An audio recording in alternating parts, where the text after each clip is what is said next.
আসসালামু আলাইকুম আরহামতুল্লাহি ওবারকাতু।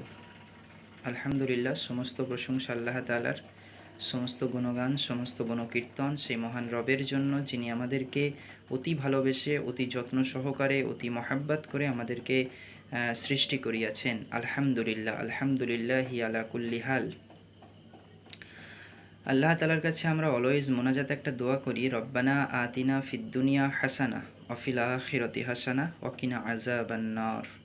এই দোয়ার অর্থ আমরা অনেকেই জানি না, অনেকে বুঝি না, কিন্তু আমরা অলওয়েজ এই দোয়াটা মোনাজাতে করি এবং 90% মুসলমান ভাই বোনের এই দোয়াটা মুখস্থ।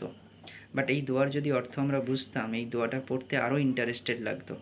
সো রব্বানা আতিনা ফিদ দুনিয়া হাসানা, হে আমার রব, দুনিয়াতেও যত কল্যাণময় জিনিস আছে আমাকে দিও, অ্যান্ড অফিল আখিরাতি হাসানাতাও অকিনা আযাবান নার, অর্থাৎ অফিল আখিরাতি হাসানা, আখেরাতেও যত কল্যাণময় জিনিস আছে আমাকে দিও, এবং অকিনা আযাবান নার, জাহান্নামের আগুন থেকে বাঁচিও। নার মানে হচ্ছে আগুন।